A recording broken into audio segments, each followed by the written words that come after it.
الحمد للہ رب العالمین والعاقبۃ للمتقین والصلاۃ والسلام علی سید الانبیاء والمرسلین وعلی آلہ واصحابہ الطیبین الطاہرین، اما بعد فاعوذ باللہ من الشیطان الرجیم، بسم اللہ الرحمن الرحیم۔ هل يستوي الذین يعلمون والذین لا يعلمون؟ صدق اللہ العظیم۔ ان اللہ وملائکتہ یصلون علی النبی یا ایہا الذین آمنوا صلوا علیہ وسلموا تسلیما۔ اللہم صل علی سیدنا و مولانا محمد معدن الجود والکرم وآلہ الکرام وابنہ الکریم وبارک وسلم صلاۃ و سلاما علیک یا رسول اللہ صلی اللہ تعالی علیہ وسلم۔ الحمدللہ اس وقت میں ان لوگوں سے مخاطب ہوں جو ہبلی شہر کے معمار ہیں اور دانشوران قوم و ملت ہیں۔ ذمہ داریوں سے متعلق کہ ایجوکیٹڈ کی ذمہ داری کیا ہے، معاشرے کے ذمہ داروں کی ذمہ داری کیا ہے، اور یوتھ میں انقلاب پیدا کرنے کے لیے ہمارا رول کیا ہونا چاہیے، اس سے متعلق کچھ باتیں پیش کرنے کے لیے ہم حاضر ہیں۔ مجھ سے پیشتر محب گرامی بلبل باغ مدینہ، پرنسپل ہاشمیہ ہائی اسکول قاری محمد رضوان صاحب سے آپ نے مفید باتیں سماعت فرمائیں اور نونہالان قوم و ملت کی ذہنی، علمی اور فکری تعمیر و ترقی کے سلسلے میں سنی دعوت اسلامی کی ایک ونگ ایس ڈی آئی امید کیا رول پلے کر رہی ہے، اس سے آپ کو آگاہ کرنے کی انہوں نے کوشش کی۔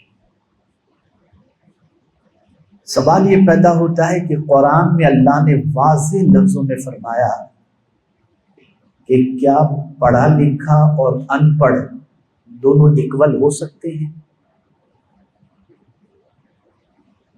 اور میں یہ سمجھتا ہوں کہ قرآن کی میکزیمم آیتوں کو اگر دیکھا جائے تو انسان کی جو سائیکولوجی ہے، اس سائیکولوجی سے ریلیٹڈ بہت ساری آیتیں ہماری نظروں کے سامنے آتی ہیں اور انسان کی نفسیات کو اپیل کرتی ہیں۔ دنیا کا ہر پڑھا لکھا انسان، کوئی ڈاکٹر ہے، کوئی انجینئر ہے، کوئی بیرسٹر ہے، تو وہ کبھی بھی کسی ان پڑھ کو اپنے جیسا نہیں سمجھتا، اپنے سے بہتر سمجھتا ہے، اپنے کو اس سے بہتر سمجھتا ہے، اور اس سے کہتا ہوا نظر آئے گا کہ تم اور ہم اکول نہیں ہیں۔ جیسے ایک مثال کے طور پر میں بتاؤں، کوئی پیشنٹ اگر ڈاکٹر سے کہے کہ ڈاکٹر صاحب یہ دوائی دے دیجئے، تو ڈاکٹر کہیں گے تم ڈاکٹر ہو یا میں ڈاکٹر ہوں، مجھے زیادہ معلوم ہے یا تم کو معلوم ہے۔ یہ زندگی میں ہوتا ہے۔ ہر پڑھا لکھا انسان خود کو ان پڑھ سے بہتر سمجھتا ہے، یہ ایک سائیکولوجی ہے۔ تو قرآن نے اسی لیے فرمایا کیا پڑھا لکھا اور ان پڑھ دونوں برابر ہیں؟ اب آئیے میں آپ کو سمجھاؤں، پڑھا لکھا کسے کہتے ہیں، اسے ہمیں سمجھنا ہے۔ سب سے پہلے ہم چلتے ہیں ابلیس کی طرف۔ بہت پڑھا لکھا تھا، اتنا پڑھا لکھا تھا کہ معلم ملائکہ تھا، فرشتوں کو پڑھاتا تھا۔ جو فرشتوں کا ٹیچر ہو وہ کتنا بڑا پڑھا لکھا ہوگا، لیکن کس چیز نے اس کو وہاں سے اتار کر زمین پر اور قیامت تک کے لیے لعنت کا توپ اس کے گلے میں ڈال دیا؟ وہ چیز ہے تکبر۔ ایک اپنے علم پر غرور کرنے کی بنیاد پر اللہ نے اس سے منصب بھی چھین لیا، ڈگری بھی چھین لی، اور لعنت کا توق بھی اس کے گلے کے اندر ڈال دیا۔ یہاں سے یہ بات سمجھ میں آئی، صرف ایجوکیشن ہی سب کچھ نہیں ہے، ایجوکیشن کچھ چیزیں اور بھی چاہتا ہے، جس کو بڑی پیاری بات حضرت ابو درداء رضی اللہ تعالیٰ عنہ نے بیان فرمائی۔ ارشاد فرماتے ہیں علم عمل کے دروازے پر دستک دیتا ہے، اگر عمل کا دروازہ کھل گیا تو علم بڑھتا چلا جاتا ہے، ورنہ علم رخصت ہو جاتا ہے۔ ایجوکیشن کو میں تھوڑا سا سمجھاؤں۔ ایجوکیشن راستہ دکھاتا ہے، ایجوکیشن راستہ دکھاتا ہے، منزل تک نہیں لے کر جاتا، منزل تک عمل لے کر کے جاتا ہے۔ منزل تک میں آپ کو اگزامپل کے ذریعے سمجھاؤں، آپ سب پڑھے لکھے ہیں ماشاءاللہ، اور مجھ سے بہتر تو قاری صاحب سمجھا سکیں گے، لیکن میں اپنے حساب سے سمجھانے کی کوشش کرتا ہوں۔ میڈیکل کی فیلڈ کا اگر کوئی اسٹوڈنٹ ہے تو انٹرنشپ جب تک وہ نہیں کرتا اسے ڈاکٹر کی ڈگری نہیں دی جاتی، حالانکہ 4 سال تک اس نے کتابیں پڑھی ہیں، وہ کتابیں اسے رہنمائی کا کام اس کے لیے انجام دیتی ہیں، لیکن جب تک کہ وہ اس علم کو پریکٹیکل اپنی لائف کے اندر امپلیمنٹ نہیں کرے گا، وہ ڈاکٹر کہلانے کا حقدار نہیں ہو سکتا، نہ اسے ڈگری مل سکتی ہے۔ تو علم رہنمائی کرتا ہے اور عمل منزل تک لے کر کے جاتا ہے۔ علم راستہ دکھاتا ہے اور عمل منزل تک لے کر کے جاتا ہے۔ اب ہمارے پاس علم آ گیا تو اب اس علم کے ساتھ ہمارے لیے کتنی چیزیں ضروری ہیں،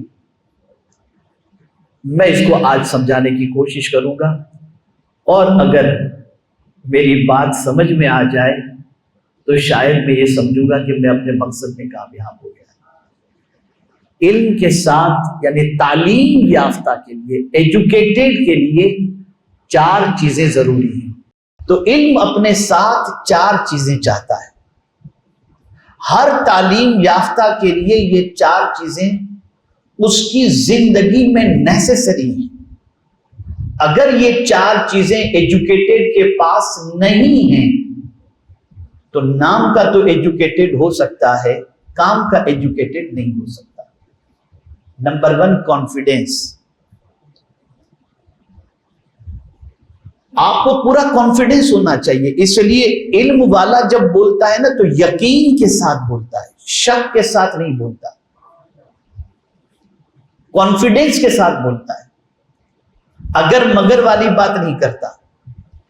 اسی لیے پروردگار کے پیارے حبیب صلی اللہ تعالی علیہ وسلم جو کہہ دیتے تھے اس قول کے حوالے سے یہاں تک کہ حضور کے دشمن بھی مان لیتے تھے کہ محمد صلی اللہ علیہ وسلم نے کہا ہے تو یہ بات یقینی طور پر صحیح ہے۔ اس لیے کہ جو صاحب علم ہوتا ہے اس کی بات اٹکل والی نہیں ہوتی، کانفیڈنس والی ہوتی ہے۔ اور کانفیڈنس کب ہوگا؟ جب صحیح معنوں میں آپ کے پاس ایجوکیشن آپ کے پاس ہوگا، تب آپ کانفیڈنس سے بات کر سکیں گے۔ تو نمبر 1 ایجوکیٹڈ کے لیے کانفیڈنس ہونا ضروری ہے، اور اسی لیے قرآن نے کہا فَاسْأَلُوا أَهْلَ الذِّكْرِ إِن كُنتُمْ لَا تَعْلَمُونَ، پڑھے لکھے سے پوچھ لو اگر تم نہیں جانتے۔ تو یہ رہنمائی جو قرآن ہمیں دے رہا ہے، یہ صرف ایسا نہیں کہ آدمی اپنے آپ کو ہمیشہ یہ سمجھے کہ میں کمپلیٹ ہوں۔ ایک بہت بڑی پیاری آیت مجھے یاد آ رہی ہے، میں سمجھاتا ہوں اس کو، کہ ہر آدمی ایجوکیشن کے بعد یہ نہ سمجھ لے کہ میرے پاس ڈگری آ گئی ہے تو میں کمپلیٹ ہو چکا. نہیں، قرآن کہتے ہیں وَفَوْقَ كُلِّ ذِي عِلْمٍ عَلِيمٍ، ہر پڑھے لکھے پر پڑھا لکھا آئے گا یا ہے. یعنی آدمی خود کو کمپلیٹ کبھی نہ سمجھے. اگر کمپلیٹ والی بات ہوتی تو رب حضور سے نہ فرماتا رب زدنی علما. اور قرآن نے سرکار صلی اللہ علیہ وسلم سے فرمایا وَعَلَّمَكَ مَا لَمْ تَكُنْ تَعْلَمْ، جو کچھ تم نہیں جانتے تھے وہ سب کچھ ہم نے سکھا دیا. پھر بھی حضور صلی اللہ علیہ وسلم دعا کرتے ہیں اللہ مجھے زیادہ علم عطا فرما. اور اسی کے ساتھ ساتھ جو بات سمجھنے کی ہے وہ یہ ہے کہ علم جب آتا ہے تو کانفیڈنس آتا ہے. تو آپ کو اگر کوئی چیز نہیں معلوم، آپ ڈگری لے چکے ہیں اور نہیں معلوم، تو جب تک کہ آپ کو کانفیڈنس نہ ہو آپ اپنی رائے پیش نہ کرو.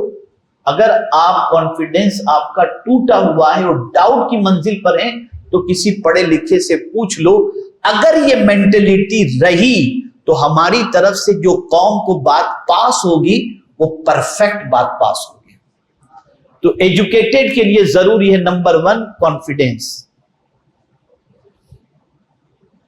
Number 2 creativity. ایک پڑھے لکھے کے لیے یہ بہت ضروری ہے کہ وہ جہاں ہے وہیں تک رکے نہیں بلکہ مزید تحقیقات کی طرف بڑھے.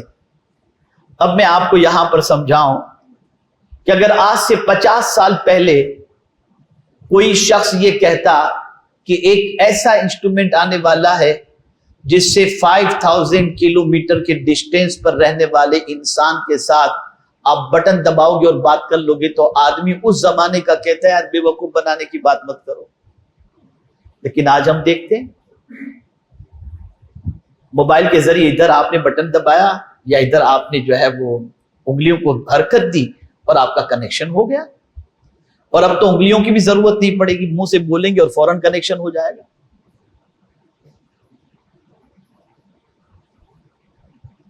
تو سچویشن یہ ہے کہ آپ کی مینٹلٹی کریٹیویٹی والی ہونی چاہیے. آپ ایجوکیٹڈ ہیں نا، تو جو کچھ اب دیکھیں میڈیکل کے اندر آپ دیکھتے ہوں گے ڈاکٹرز نئی نئی ریسرچ اور اس پر مطالعہ کرتے رہتے ہیں، اسٹڈی کرتے رہتے ہیں کہ نئی میڈیسنز کون سی آئی، اس کے لیے کون سے. تو کبھی انسولین سے نکال کر ٹیبلٹ کے اوپر لے آتے ہیں، کبھی کس سے کبھی کس سے. جن بیماریوں کا کل تک کوئی علاج سمجھ میں نہیں آتا تھا آج ان بیماریوں کا علاج ہمارے سامنے ہے. ایجوکیٹڈ کے لیے ہے کریٹیویٹی، مینٹلٹی اس کی ہونی چاہیے. ہمارے مسلمانوں کی پوزیشن یہ ہے، بلکہ مسلم کنٹریز کی سچویشن یہ ہے کہ پوری دنیا میں آج مسلم کنٹریز کی کوئی ایسی کریشن ایسی نہیں ہے جو پوری دنیا کی ضرورت بنی ہوئی ہو. آج ہمیں سوئی سے لے کر ہر چیز دوسری کنٹری سے یعنی غیر اسلامک کنٹری سے لینی پڑ رہی ہے. میں یہ نہیں کہتا کہ آپ نہ لیں، لیکن یہ کریٹیویٹی کی مینٹلٹی نہ ہونے کی وجہ سے آج ایک ایک چیز کے ہم دنیا کے محتاج بن کر کے بیٹھے ہوئے ہیں. ایجوکیٹڈ کے لیے کریٹیویٹی کی مینٹلٹی ہونا یہ بے پناہ ضروری ہے. اب تیسری چیز کی طرف آتے ہیں، کیریکٹر. ایجوکیٹڈ کے لیے کیریکٹر کا پرفیکٹ ہونا ضروری ہے، ورنہ دنیا کیا کہے گی یہ پڑھا لکھا جاہل ہے. اب کیریکٹر کس کو کہتے ہیں؟ کیریکٹر کس کو کہتے ہیں؟ تو میرے پیارے آقا صلی اللہ علیہ وسلم کے پیارے دیوانوں، کیریکٹر کو سمجھنا ہے تو یوں سمجھیں کہ ابو جہل کے پاس کوئی ڈگری کی کمی نہیں تھی. وہ اپنے زمانے کا ابو الحکم تھا، جج تھا. وہ جب بھی مکہ مکرمہ کے اندر کوئی کیس ہوتا تو اس کے پاس لوگ آتے تھے کہ بھئی تم فیصلہ کرو، لیکن اس کا کیریکٹر صحیح نہیں تھا. ایک مرتبہ ایسا ہوا، ایک بزنس مین کسی اور علاقے سے آیا اور آ کر کے مکہ مکرمہ میں اس نے سامان بیچا ابو جہل کو. اب ابو جہل کو سامان بیچنے کے بعد ابو جہل نے پرومس کیا کہ میں فلاں ٹائم تک تمہیں تمہارے مال کا پیسہ عطا کر دوں گا. پیریڈ گزر گئے، لیکن ابو جہل نے نہیں دیا. وہ شخص مکہ مکرمہ میں پہنچا، کوئی بھی اس کا پہچان والا نہیں تھا. اس نے سوچا کیا کروں؟ تو حرم شریف کے اندر الگ الگ گروپ بیٹھ کر کے باتیں کیا کرتے تھے. وہ ایک گروپ کے پاس پہنچا، حضور صلی اللہ علیہ وسلم ڈسٹینس پر تشریف فرما تھے، اور وہ جتنے گروپ والے بیٹھے تھے سب کے دل میں حضور صلی اللہ علیہ وسلم کے لیے نفرت تھی. سرکار کی دعوت کو وہ قبول نہیں کر رہے تھے. تو ایک گروپ کے پاس جب وہ گیا اور جانے کے بعد کہتا ہے ابو جہل میرے پیسے نہیں دے رہا. تو کسی نے مذاق سے کہا کہ دیکھو وہ جو محمد صلی اللہ علیہ وسلم نظر آ رہے ہیں نا، ان سے جا کر کے تم کو وہ تمہارے پیسے دلوا دیں گے. اب ان لوگوں نے تو مذاق میں کہا تھا. وہ پہنچا حضور صلی اللہ علیہ وسلم کے پاس. آقا کریم صلی اللہ تعالی علیہ وسلم نے فرمایا چل چلتے ہیں ابو جہل کے گھر پر. گئے حضور صلی اللہ علیہ وسلم اور ابو جہل کو بلایا گیا. ابو جہل آیا، سرکار نے فرمایا اس کے پیسے لوٹا دے، دے اس کے پیسے. وہ فوراً گیا، لا کر کے فوراً پیسے عطا کر دیا. پتا چلا پڑھا لکھا ہو کر کے پیسے دبا دینا یہ ایجوکیٹڈ کی علامت نہیں ہے. ایجوکیٹڈ وہ ہوتا ہے جس کا کیریکٹر بھی پرفیکٹ ہو.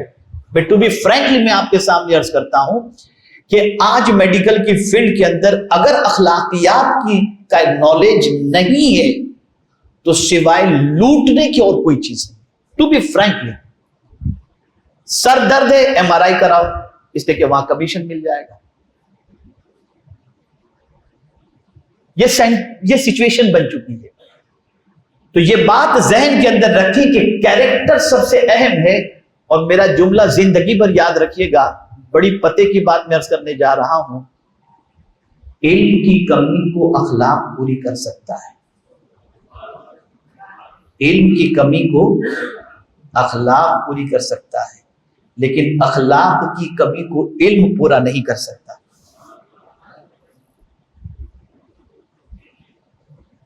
اخلاق کی کمی کو علم پورا نہیں کر سکتا. اسی لیے حضور صلی اللہ علیہ وسلم نے فرمایا کہ کل بروز قیامت مجھ سے قریب وہ ہوگا جس کا کیریکٹر اچھا ہوگا. اور اس وقت پوری دنیا کے اندر، اب جو بات عرض کرنے جا رہا ہوں ذہن میں محفوظ رکھیں، اس وقت پوری دنیا میں جہاں سے اچھے انسانوں کا پروڈکشن ہوتا ہے وہیں جگہ، اسی جگہ پر اس وقت کیریکٹر تباہ کیا جا رہا ہے. آپ کو سمجھاؤں، کالج میں دیکھ لیجئے، یونیورسٹی میں دیکھ لیجئے، بلکہ میں تو اکثر کہا کرتا ہوں بچہ SSC پاس کرتا ہے اور کالج میں قدم رکھنے سے پہلے اپنے باپ سے کہتا ہے ابا مجھے 4-5 اچھے ڈریس دلا دیجئے نا. اب بھائی تمہیں کالج میں پڑھنے جانا ہے یا فیشن شو کے اندر جانا ہے؟ لیکن وہ ڈریس اس کے لیے مانگتا ہے کہ وہاں لڑکے بھی ہوں گے، لڑکیاں بھی ہوں گی. اور پھر وہاں جانے کے بعد جو کچھ ہوتا ہے وہ کسی سے چھپا ہوا نہیں.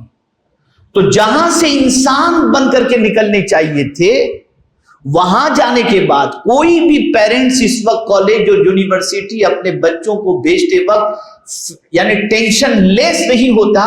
فکر ہوتی ہے کہیں بچے میں سگریٹ کی عادت تو نہیں آ جائے گی، کہیں بچہ لڑکیوں کے ساتھ ٹائم تو پاس نہیں کرے گا. یہ مینٹلٹی بن چکی. کیریکٹر کتنا اہم ہے آپ سوچیے. ابھی میرے پاس کل ہی کی بات ہے، ایک بچہ سڈنی پڑھنے کے لیے جا رہا تھا، ملنے کے لیے آیا. میں نے اس سے صرف ایک ہی جملہ کہا. میں نے کہا بیٹے ایک بات ذہن کے اندر رکھنا، یہ تمہارے والد صاحب ہیں، بہت محنت سے انہوں نے پیسے جمع کیے اور تمہیں سڈنی پڑھنے کے لیے بھیج رہے ہیں. بس یہ بات ذہن میں رکھنا کہ وہاں کچھ بھی تم کرتے ہوگے تو تمہارے پیرنٹس تو نہیں دیکھ رہے لیکن خدا دیکھ رہا ہے. اس سوچ کے ساتھ تم جانا، کچھ بھی کرو تو تم سوچو خدا دیکھ رہا ہے. اور یہ بات یاد رکھیں کہ کیریکٹر کا پرفیکٹ ہونا آج کے دور کی بہت بڑی ضرورت ہے. اس لیے کہ ہم اس وقت 5 قسم کے وار کے اندر ہیں، 5 قسم کی جنگوں کے اندر ہیں. نمبر 1 ایجوکیشن وار، نمبر 2 پولیٹیکل وار، نمبر 3 پروپیگنڈا وار، نمبر 4 اکنامیکل وار، اور نمبر 5 کیریکٹر وار. اکنامیکل وار کے اندر ہم ہار گئے، ایجوکیشنل وار میں دنیا سے بہت پیچھے ہیں، پروپیگنڈا وار میں ہمارے پاس اپنا کوئی چینل نہیں ہے، پالیٹکس میں ہم دور تک کہیں نہیں ہیں۔ اب لے دے کے ہمارے پاس ایک کیریکٹر رہ گیا ہے، اور اسی کیریکٹر کو خراب کرنے کے لیے پوری دنیا کوشش کر رہی ہے کہ اس جنگ کے اندر بھی ہم مسلمانوں کو شکست دے دیں۔ لیکن ابھی بھی کیریکٹر کے معاملے میں یہ کہنے میں حق بجانب ہوں کہ غیرت مند بھائی اپنی بہن کے سر سے دوپٹہ اتر جائے تو بے چین ہوتا ہے۔ یہ کیریکٹر آج بھی ہمارے معاشرے کے اندر زندہ ہے۔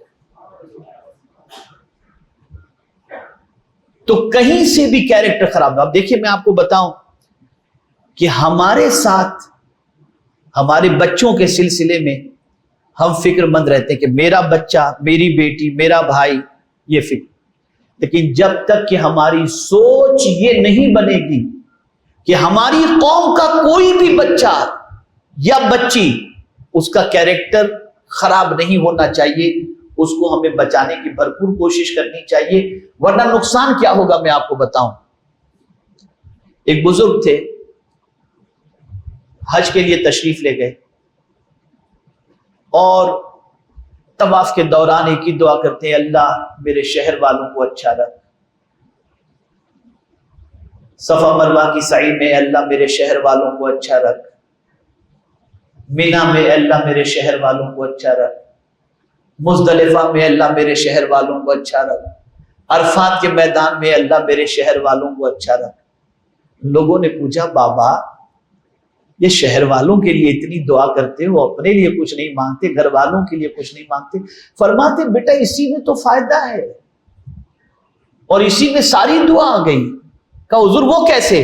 کہا میرے شہر کے سارے لوگ اچھے رہیں گے تو میری اولاد خود بخود اچھی رہے گی، اور میرے شہر کا اگر ایک بھی بگڑ گیا اور اس کی سنگت میں میرا بیٹا چلا گیا تو اس کے بگڑنے کے امکانات ہیں۔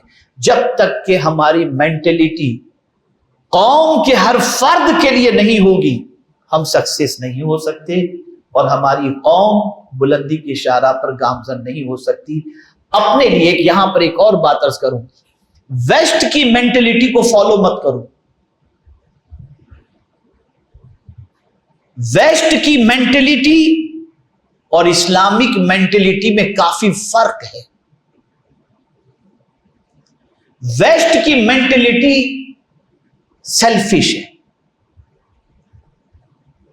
آپ پوری دنیا میں جہاں کہیں بھی محسوس کریں گے کہ مغربی تہذیب کو جس نے اپنا لیا اس میں خود غرضی پیدا ہو جاتی ہے، وہ سیلفش ہو جاتا ہے، ہر چیز میں اپنے بارے میں سوچتا ہے۔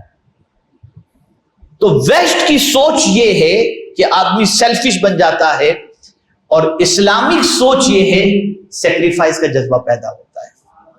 اسلام سیکریفائس کی تعلیم دیتا ہے اور ویسٹ سیلفش کی تعلیم دیتا ہے۔ یہاں تک آدمی ویسٹرن کنٹریز کے اندر سیلفش ہے کہ اگر باپ سیٹرڈے کو گھر پر آ جائے تو بولتے ہیں کہ آپ آج کیوں آئے، آپ نے کوئی انفارم تو کیا نہیں تھا، ہمارے سارے پلان خراب ہو گئے۔ یہ سچویشن ہے۔ منڈے ٹو فرائیڈے جاب پر ہوتا ہے، درمیان میں کسی کا انتقال ہو گیا تو کہتے ہیں ڈیڈ باڈی کو فریزر کے اندر رکھ دیجئے، ہالیڈے میں ہم آ کر کے اس کو دفن کریں گے۔ یہ سچویشن۔ اور شومی ایک قسمت کہ مسلمانوں نے صرف لباس ہی ان کا نہیں اپنایا، اب فکر بھی ان کی اپنانے چلے ہیں اور انہی کے راستے پر جاتے ہوئے دکھائی دیتے ہیں۔ تو ایک بات یاد رکھیں کہ صرف اپنی اولاد کی نہ سوچیں، ہماری ذمہ داری ہے کہ ہم اپنی قوم کے ہر فرد کے بارے میں سوچیں اور اس کے بارے میں فکر مند رہیں۔ اللہ اکبر۔ ڈاکٹر اقبال نے کتنی پیاری بات کہی، درد دل کے واسطے پیدا کیا انسان کو،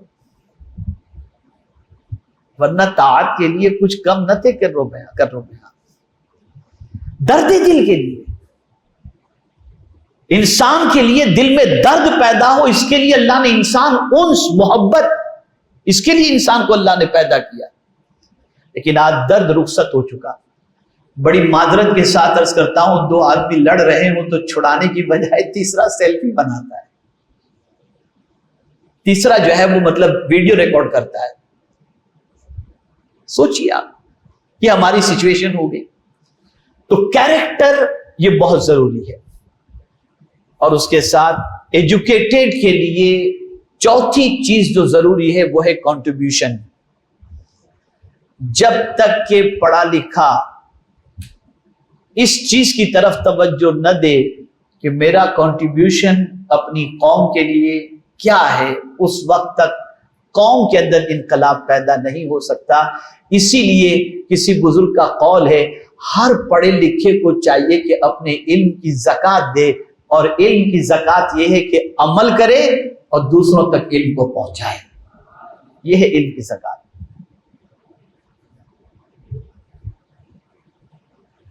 آج ہماری قوم کی آئیڈینٹی کیا ہے؟ چلیے میں آپ کو بتاؤں. اگر وائٹ کوٹ کوئی پہنا ہوا ہو، گلے میں آلہ ہو، تو اسے دیکھ کر آدمی پہچان لے گا کہ یہ ڈاکٹر صاحب ہے. مثال کے طور پر کسی ہاسپٹل میں آپ گئے، وائٹ کوٹ پہنے ہوئے، گلے میں آلہ لگائے ہوئے کوئی اتر رہا ہے، آپ دیکھیں گے فوراً کہیں گے ڈاکٹر صاحب جا رہے ہیں. کوٹ کے باہر بلیک کوٹ پہنے ہوئے اگر کوئی گھوم رہا ہو تو آپ سمجھ جائیں گے کہ یہ وکیل صاحب ہے. بھگوا کپڑے پہنے ہوئے، سر پہ چوٹی ہو تو آپ سمجھ جائیں گے کہ یہ کوئی جو ہے پنڈت جی جا رہے ہیں. آرمی کا یونیفارم کوئی پہنا ہوا پہچان لیں گے کہ یہ جو ہے آرمی کا آدمی لگ رہا ہے. پولیس کی وردی میں ہوگا، اسے دیکھ کر آپ پہچان لیں گے. تو بھی فرینکلی ایک کوشچن میں آپ سے کرتا ہوں، آج دنیا میں لوگوں سے پوچھ لیجئے کہ مسلمان کی پہچان کیا ہے. ہم نے اپنی پہچان کیا بنائی؟ کیا ہے ہماری آئیڈینٹی؟ کیا ہے ہماری شناخت؟ آج ذرا دنیا میں پوچھئے کہ دنیا ہم کو کس اعتبار سے پہچانتی ہے؟ مال کھا جانے والا، دغا بازی کرنے والا، رات کو 2 بجے تک جگنے والا، جاہل، ان پڑھ، گنوار، ڈرگز، گٹکھا، تمباکو، سگریٹ، یہ ساری ہماری پہچان بنتی جا رہی ہے. کون اس پہچان کے ساتھ جینا پسند کرے گا؟ آپ اگر یہ سوچتے ہو کہ میرا بیٹا اس راستے پر نہ چلے تو آپ سیلفش ہیں. اور اگر آپ نے یہ سوچا میں ہر قوم کے بچے کو اس لعنت سے پاک کروں گا تو آپ نے اسلام کے فارمولے پر عمل کیا اور آپ نے سیکریفائس کو اپنی زندگی میں اپنایا ہے. تو ہمیں یہ کرنا ہوگا، ہمیں اپنی آئیڈینٹی چینج کرنی ہوگی. تو یہ 4 چیزوں کو ذہن میں رکھنا ہے. Number 1 confidence, number 2 creativity, number 3 character, اور نمبر 4 کنٹریبیوشن. یہ 4 چیزیں ایسی ہیں کہ ایجوکیٹڈ کی لائف کے اندر یہ 4 چیزوں کا ہونا ضروری ہے. اب آئیے، ایک اچھی سوسائٹی کو بنانے کے لیے کن کن کا کیا رول ہونا چاہیے. تو صرف ٹیچر ہی کے رول سے کام نہیں چلتا. 3 لوگ اچھے انسان بنانے کے اندر کلیدی رول پلے کرتے ہیں. نمبر 1 استاد، اسکول کا ٹیچر، مدرسے کے استاد. یہ 2 کا رول ہوتا ہے. اور تیسرا رول ہوتا ہے پیرنٹس کا. آپ دیکھتے ہوں گے کہ اسکول کے اندر بچہ کمزور ہو تو پیرنٹس کو بلایا جاتا ہے، لیکن آج ہمارے یہاں کے پیرنٹس کی سچویشن دیکھ لیجئے. ہم اسکول کے بچوں کے لیے ہی پیرنٹس کو نہ بلائیں، بلکہ ہم جوائنٹ میٹنگ مسلسل پیرنٹس کے ساتھ کرتے رہیں. محلے کے پڑھے لکھے بلائیں پیرنٹس کو کہ اپنے بچے کے بارے میں غور کریں، ان کے سلسلے میں محنت کریں. آپ کے بچے کو ہم نے غلط راستے پر دیکھا ہے، آپ کے بچے کی پوزیشن ہم نے یہ دیکھی ہے. جب تک کہ ہم اس طریقے سے اپنا حصہ نہیں ڈالیں گے اور فکر اپنے اندر پیدا نہیں کریں گے، ہماری قوم کی آئیڈینٹی پرفیکٹ نہیں ہوگی اور ہم پوری دنیا میں ایک عجیب انسان کی حیثیت سے پہچانے جائیں گے. مجھے کہنا تو نہیں تھا، لیکن تحدیث نعمت کی خاطر اور صرف ترغیب کی غرض سے میں ایک تازہ ترین واقعہ آپ کو سناؤں. میں اور بلبل باغ مدینہ ابھی سرا کے پروگرام میں گئے ہوئے تھے بنگلور کے قریب. وہاں سے ہم دونوں لوٹے، ایئرپورٹ پہنچے. ایئرپورٹ پر چونکہ میں زیادہ کھڑے رہنے میں مجھے خیر الحمدللہ اللہ کا شکر ہے، تو ویل چیئر پر میں تھا. سیکیورٹی والے نے، میں جب ویل چیئر پر تھا، جب کھڑا ہوا اس کے بعد اس نے جو ہے کہا کہ آپ کی ٹوپی اتاریں. میں نے رکھ دیا ماما، اس نے اسے چیک کیا، پھر میں نے پین، چشمے، جو بھی میٹل کی چیزیں میں نے نکالی، اس نے سب چیک کیا، اور اس کے بعد میں نے اس سے کہا جب چیک کر لیا تو میں نے کہا میں اسے پہن سکتا ہوں؟ کہا ٹھیک ہے۔ پھر میں نے پین کے بارے میں کہا میں اسے اب لے سکتا ہوں؟ اس نے کہا ہاں۔ پھر میں نے کہا چونکہ اوپر کھڑا رہنا پڑتا ہے، تھوڑا سا بنا ہوا رہتا ہے ٹیبل ایسا تھوڑا سا، میں نے کہا میں نیچے اتر سکتا ہوں؟ ہاں۔ تو آپ جانتے ہیں آخر میں مجھ سے کیا کہتا ہے، زندگی میں آپ جیسا نرم مزاج انسان میں نے آج تک نہیں دیکھا۔ یہ قاری صاحب کے سامنے اس نے کہا میری لائف کے اندر میں نے آپ جیسا نرم مزاج انسان نہیں دیکھا۔ ایک بات ہمیشہ کے لیے یاد رکھیں، صرف ٹوپی اور داڑھی سے مسلمان نہیں پہچانا جاتا، کیریکٹر سے بھی مسلمان پہچانا جاتا۔ ایک مائنڈ اپنا سیٹ کر لیں کہ you are a representative of Islam. آپ مائنڈ سیٹ کر لیں، آپ ڈاکٹر ہوں گے بعد میں، انجینئر ہوں گے بعد میں، لائر ہوں گے بعد میں، you are a representative of اسلام۔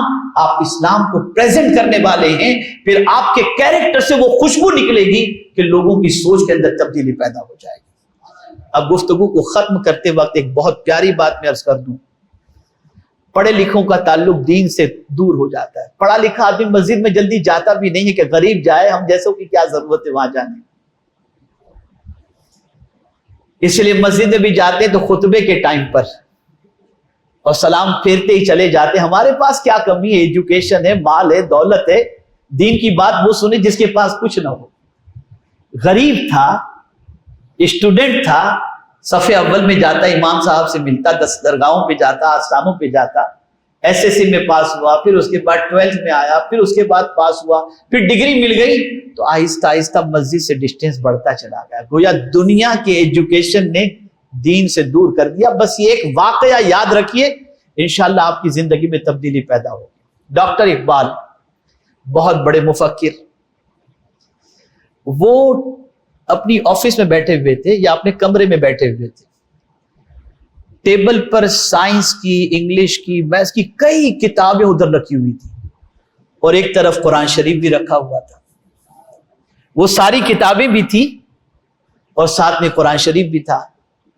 ایک انگریز آتا ہے، وہ بھی مفکر تھا، اس نے کہا اقبال تم جیسا مفکر ان کتابوں کے ساتھ قرآن کو لے کر بیٹھا ہے؟ توجہ چاہوں، تم جیسا مفکر ان کتابوں کے ساتھ قرآن کو لے کر کے بیٹھا ہے؟ کیا جواب دیا تھا ڈاکٹر اقبال نے؟ کہا سنو، لنگڑا آدمی بیساکھی کے بغیر نہیں چل سکتا، یہ ساری چیزوں سے میں چل نہیں سکتا، چلتا ہوں تو قرآن کی بدولت ہی چلتا ہوں، اس لیے کہ قرآن مجھے یقین عطا کرتا ہے۔ یہ انسانوں کی لکھی ہوئی کتاب ہے، یہ قدرت کی نازل کرتا کتاب ہے، اس کتاب میں جتنا یقین ہے میں اتنا ان کتابوں پر یقین نہیں رکھ سکتا۔ جب تک کہ ایجوکیٹڈ قرآن سے اپنے رشتے کو اس طریقے سے مضبوط نہیں کرے گا، اس وقت تک اس کی زندگی کے اندر سکون بھی نہیں آ سکتا اور کامیاب بھی وہ قطعی طور پر نہیں ہو سکتا۔ ہمارا تعلق قرآن سے ہمیں اسٹرانگ کرنا پڑے گا، اور اسی کے ساتھ ساتھ دین سے بھی ہمارا تعلق اسٹرانگ کرنا پڑے گا۔ آج ڈسٹینس بڑھ رہا ہے، پڑھے لکھے مسجد سے دور ہو رہے ہیں، عبادت سے دور ہو رہے ہیں، اور ایک مائنڈ سیٹ کیا جاتا ہے کہ ایجوکیٹڈ جب بھی بات کرتا ہے، دین کی بات کرے گا نا، تو وہ ایجوکیٹڈ نماز کی بات نہیں کرے گا، وہ کیا کہے گا؟ بس لوگوں کے ساتھ چیٹنگ مت کرو، لوگوں کو وعدہ کرو تو پورا کرو۔ یہ ایک مسلمان کی پہچان ہونی چاہیے۔ کون انکار کرتا ہے؟ لیکن کسی چیز کا حکم قرآن مقدس میں 300 مرتبہ آیا ہو، وہ نماز کو تم چھوڑ کر کے وہ ساری چیزیں اپنانے کی بات کر رہے ہو۔ نماز 300 مرتبہ کم و بیش اللہ نے قرآن شریف میں حکم دیا، اور یہی نماز ہے جو انسان کو عاجزی سکھاتی ہے اور اللہ کی بارگاہ میں جھکنے کا سلیقہ عطا کرتی ہے، تکبر سے بچاتی ہے۔ تو عرض کرنے کا منشا یہ ہے کہ ہم دین سے بھی اپنے رشتے کو مضبوط رکھیں اور دنیاوی ایجوکیشن کی طرف بھی اپنی توجہ کو مبذول کریں۔ جب تک کہ ہمارا تعلق دین سے، پیغمبر رحمت صلی اللہ علیہ وسلم سے مضبوط نہیں ہوگا، اس وقت تک کچھ نہیں ہو سکتا۔ اور ساتھ ہی ساتھ ہمارا کنٹریبیوشن اپنی قوم کے لیے اگر نہیں ہوگا تو میں سمجھتا ہوں ہماری قوم ڈے بائی ڈے زوال کی طرف جائے گی۔ اور ہماری قوم کے بچوں کی صحبت میں اللہ نہ کرے، ابھی میں کل ہی دیکھ رہا تھا ایک 17 سال کی بچی ڈرگز استعمال کرتی ہے، 17 ایئرس اولڈ. آپ کو بتاؤں گا تو مزید حیرت ہوگی، قاری صاحب گواہ ہیں اس چیز کے کہ انگلینڈ کے اندر اسکول اور کالج کے باہر بچے ڈرگ سپلائی کرتے ہیں. یہ سچویشن ہے. حالت اتنی خراب ہو رہی ہے کہ ایزی منی کے لیے انسان نہ جانے کیا کیا کر رہا ہے، اور ہمیں اس کے سلسلے میں محنت کرنی پڑے گی سب مل کر، اس لیے کہ ہم اللہ کی بارگاہ میں کبھی تنہا نماز پڑھتے ہوئے بھی یہ نہیں کہتے اے اللہ مجھے سیدھے راستے پر چلا، ہم ہمیشہ کہتے ہیں اللہ ہم کو سیدھے راستے پر چلا. بس آخری جملہ ہمیشہ کے لیے یاد رکھو، اپنی زندگی کی ڈکشنری سے یا اپنی زندگی کی کتاب میں سے میں نکال دو اور اس کی جگہ ہم لکھ دو. جب ہم لکھو گے تو انشاءاللہ ہماری قوم ترقی کی شاہراہ پر گامزن ہوگی. اللہ مجھے آپ کو سب کو اپنی قوم کے بارے میں، انسانوں کے بارے میں سوچنے سمجھنے کی توفیق عطا فرمائے، اور ہم سب سے وہ کام لے جس سے اللہ اور اس کے رسول راضی ہو جائیں. وما علینا الا البلاغ المبین. السلام علیکم ورحمۃ اللہ وبرکاتہ.